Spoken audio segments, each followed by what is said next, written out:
On 5 News, the British woman fighting against so-called Islamic State in Syria.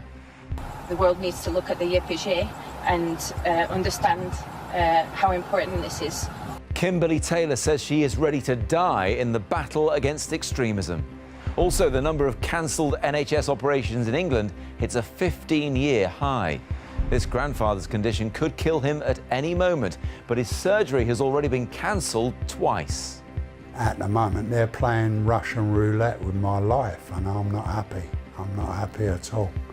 Expecting twins, the Clooney's baby news is confirmed thanks to their Hollywood friend, Matt Damon. Look, the two of them, they're two just great people, and they're going to be great parents, and you know, it's going to be a huge challenge. And the science of dancing. Has the secret of success finally been revealed? Hello, welcome to 5 News. I'm Matt Barbett. She is a seemingly ordinary young woman, born and raised in Lancashire with a degree in maths, and who spent her time after graduating travelling the world. Now, though, 27-year-old Kimberly Taylor is believed to be the first British woman to travel to Syria to fight against so-called Islamic State. She says she is prepared to die for the cause. But a British man who's also recently fought IS has told us he thinks she'll be a prize target for them. Julian Drucker reports. The Syrian civil war is the worst war that the world has seen for many years now. Kimberly Taylor says she's willing to give her life to end extremism. This 27-year-old left the UK for Syria to fight the so-called Islamic State. Now on the front line in Raqqa, with Kurdish forces known as the YPG, she recently took part in this promotional video. The determination and the accent of the young woman from northern England shines through. In order to change the way that war works, the world needs to look at the YPG and understand how important this is, that the YPG are on the front. The former maths student joined the Kurdish forces last October, but it's believed the family of this self-styled revolutionary didn't find out about her perilous new life until she called home at Christmas. She has posted regular updates on social media, like these civilians returning to a liberated part of Raqqa on Tuesday. But earlier today, she wrote on Facebook, "Wake-up call this morning at 4 a.m. when ISIS attacked our base. We put up an incredible fight for 3 hours. Just 2 friends slightly injured. I won't go into details about the attack because it was super gory." Mesa Gifford is another of the 80 British citizens to have travelled to Syria or Iraq to fight against ISIS. He quit his job as a banker to do so. Today he told 5 News that Kimberly Taylor could be singled out on the battlefield.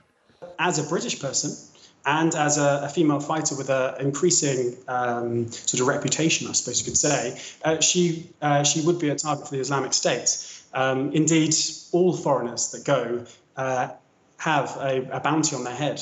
She's obviously now a fighter, but I think deep down within her heart, within her main goals, she's a humanitarian, and a humanitarian that deeply, deeply cares about Syria. Kurdish forces say only a small number of British people have ever died doing what Kimberly Taylor is now doing. She says she's helping oppressed people everywhere. Julian Drucker, 5 News. Now, the number of NHS operations being cancelled in England has reached the highest level for 15 years. Last year, more than 80,000 procedures were called off at the last minute, often because of staff shortages or a lack of beds. One grandfather has told us how his vital operation has been cancelled twice, even though doctors say his condition could kill him at any moment. Our health correspondent, Catherine Jones, has been to meet him.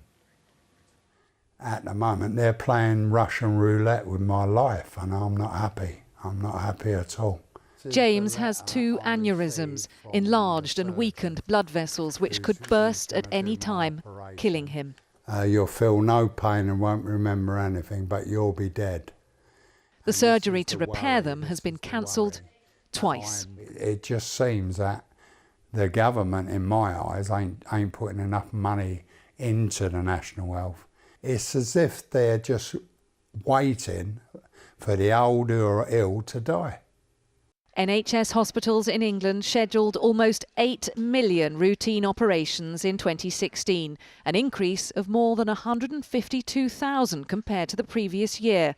Of those 8 million operations, 82,000 ended up cancelled, a 14% rise in the proportion of operations cancelled compared to 2015.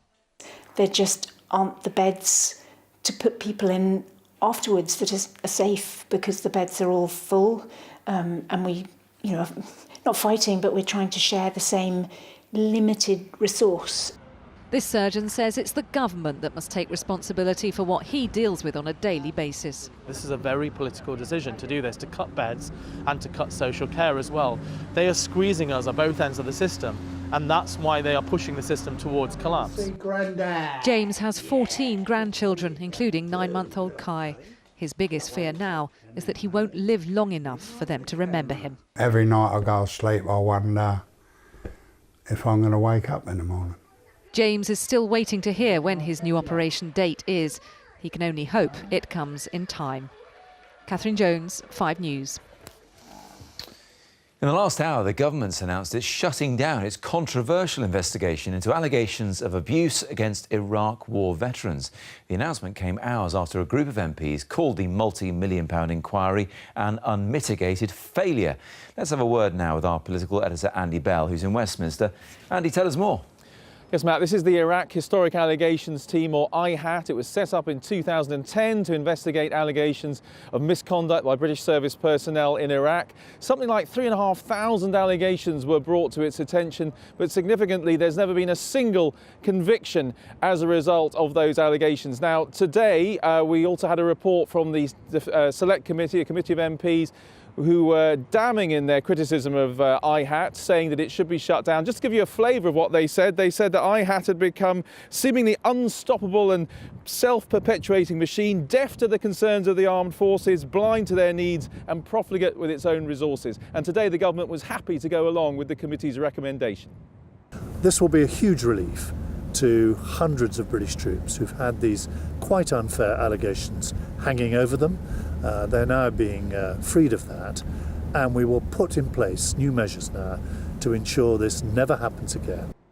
Now, there are a small number of allegations still which are considered serious enough to warrant further investigation, but that'll be handed over to military personnel and the authorities there to investigate that, and IHAT itself should be wound up by the autumn. Andy, thanks very much.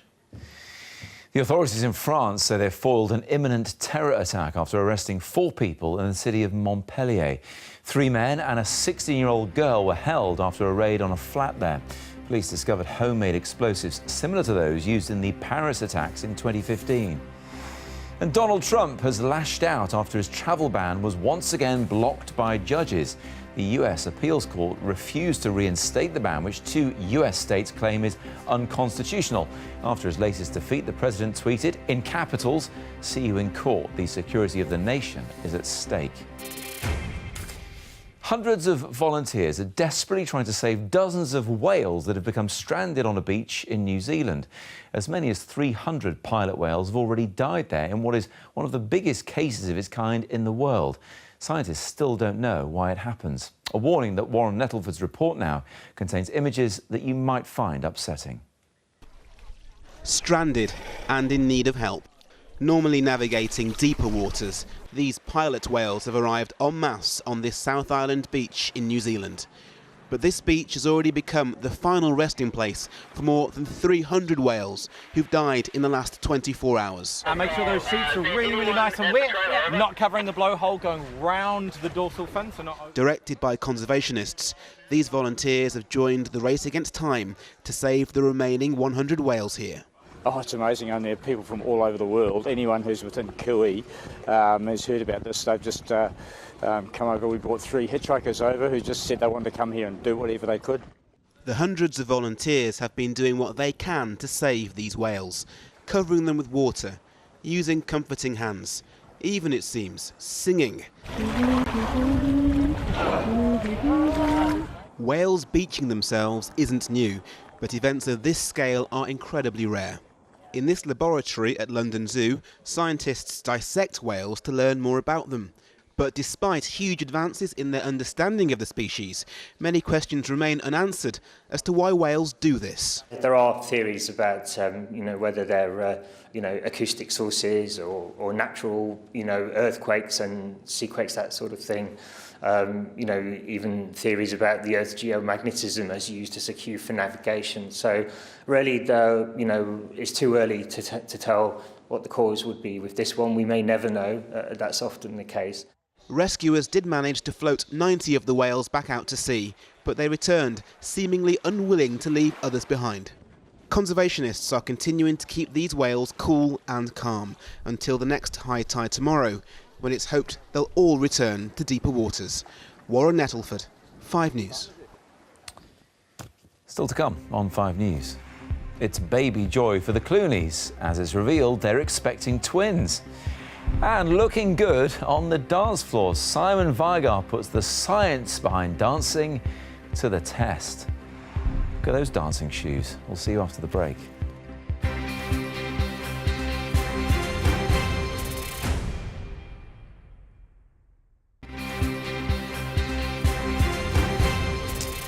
Welcome back. You're watching 5 News. A man and a woman have died and 4 children are being treated in hospital after a house fire in Manchester. Another man is in a serious condition following the blaze in the middle of the night in Withington. From there, Olivia Kinsley has the latest. With its blackened bricks and shattered windows, this family home now bears the scars of a tragedy. At just before 2:30 this morning, neighbours realised the house was pouring smoke.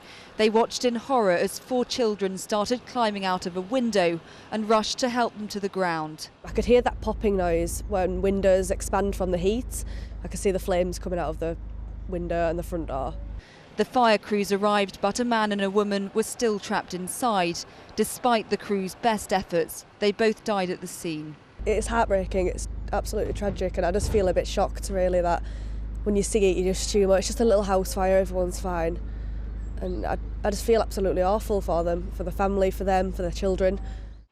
The children, 3 girls and a boy aged 10 to 17, were taken to hospital. Another man who'd also been inside the house is being treated for serious injuries. Forensic teams have spent the day inside the burnt-out building trying to find out how the fire began. The police say they're not ruling out that it was a criminal incident, but that their investigation is at an early stage. Well, the latest from the police tonight is that man is still in hospital where he's been treated for serious injuries. We understand that the 4 children are also still in hospital, but that their injuries are less serious, smoke inhalation and also injuries sustained when they were jumping from that top floor window. Now, it was a number of neighbours who rushed to help them, including a neighbour who even took over a ladder to try and help them down. The police tonight have paid tribute to those neighbours, saying that if they hadn't gone to help, of course, the scale of this tragedy could have been far worse. Olivia, thanks very much indeed. Customers with Scottish Power are facing a big rise in their energy bills. The company is increasing prices of gas and electricity by an average of 7.8%. It is the second of the main energy firms to announce a rise after npower did it last week. However, British Gas has said it won't put up bills until August. Nikki Donnelly was a promising policewoman in Birmingham, but in 2009 she was hit by a speeding car whilst on duty. It left her paralysed from the chest down, and as a result she wasn't able to take her daughter Eleanor for her first day at school. For her 5th birthday, though, Eleanor wanted a present for her mum, to be able to walk again. Ruth Liptrot has more. With a spinal cord injury that left her paralysed from the chest down, it was going to take a miracle for Nikki Donnelly to walk again. Well, this might not be far off. It's a robotic exoskeleton remotely controlled by a special watch. But more importantly, it's meant that Nikki is able to do this. And this is how it felt the first time she did it. I stood up. I was looking down at my daughter. And she told me her wish came true, her mum is back. It's called the Rewalk, and there are only 100 of these sets of robotic legs in the world. It was given to Nikki by a charity donor in recognition of her outstanding work as a police officer. Not surprisingly, it's earned her the nickname Robocop. I want to see with my pace as your pace. It is, look, we're matching step for step. more importantly, it's meant she's able to do something that would have been impossible before. I'm able to walk my daughter to school. Yes, it's only a 20-minute walk. It takes me 40 minutes in the robotic legs and hell of a lot quicker in my wheelchair. But I appreciate the true meaning of walking. Nikki still has to use her wheelchair quite a lot, but she has completed a charity walk with her 10-year-old daughter Eleanor, who's her biggest fan. It was amazing to see my mum standing up for the first time. And were you proud of her? Yes. One of the hardest things for Nikki to come to terms with after the accident was that she felt that people treated her differently when she was in a wheelchair to when she was a police officer. That sense of power. So she wants to challenge how disabled people are perceived. Just to stand upright and to look at someone eye to eye and to be accepted as a relevant person is a mental barrier that I overcame. It's an incredible achievement, but Nikki's someone who's worthy of respect, whether she's standing up or sitting down. Ruth Liptrot, 5 News. Absolutely, it's great to see. Next, for a long time, he was known as the world's most eligible bachelor, but now George Clooney is to become a dad to twins. The 55-year-old star's British wife, Amal, is expected to give birth in the summer after fellow actor Matt Damon confirmed the news. Sam Naz has more. He is one of the world's most famous actors. She is a renowned human rights lawyer tackling some of the world's highest profile cases. Together, they're Hollywood royalty.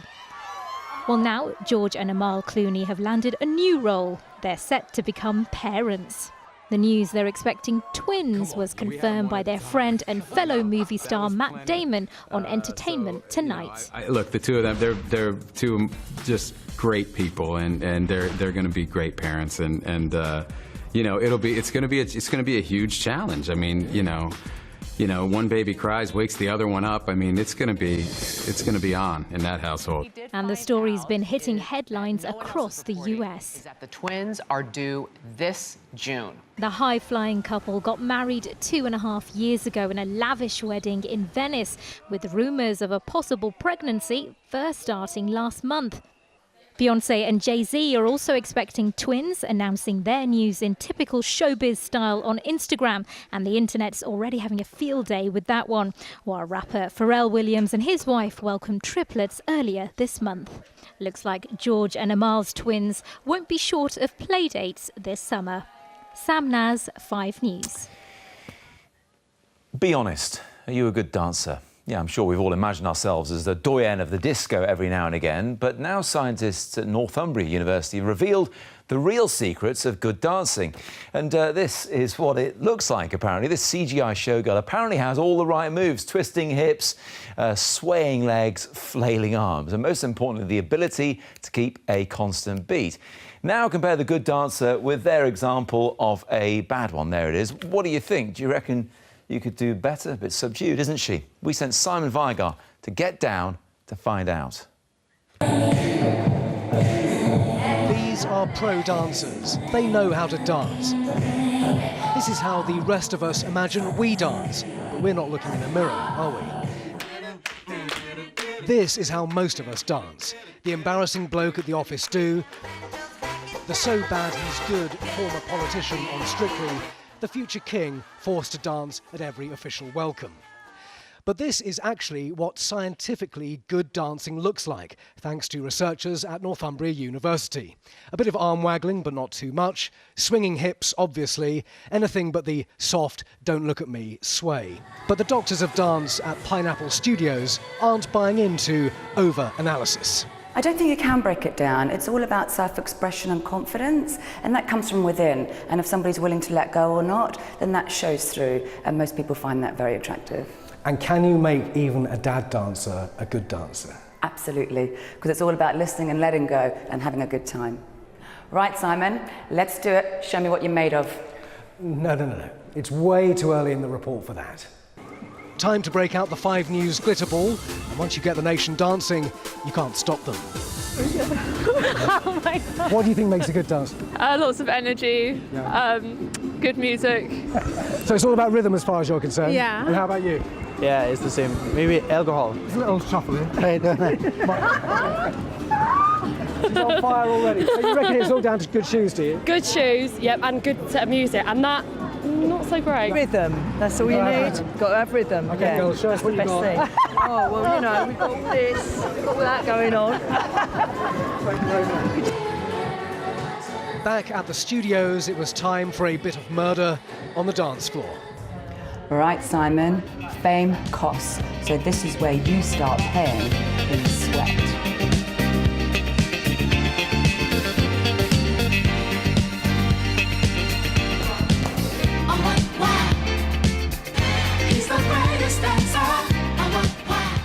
First rule of showbiz, if you've got it, flaunt it. Simon Viger, 5 News. Give me a moment, will you? That's it for now. We'll be back at 6:30 with 5 News Tonight, when I'll be asking whether private school pupils are getting an unfair advantage from the system that is designed to help students with dyslexia. And we'll also be talking to Hollywood star Keanu Reeves on the red carpet at the premiere of his new movie. It's called John Wick 2. That's it for now. Chris Page has the weather next. Get ready for a cold weekend. I'll see you again at 6:30, maybe with a bit more of Simon dancing. Bye-bye for now.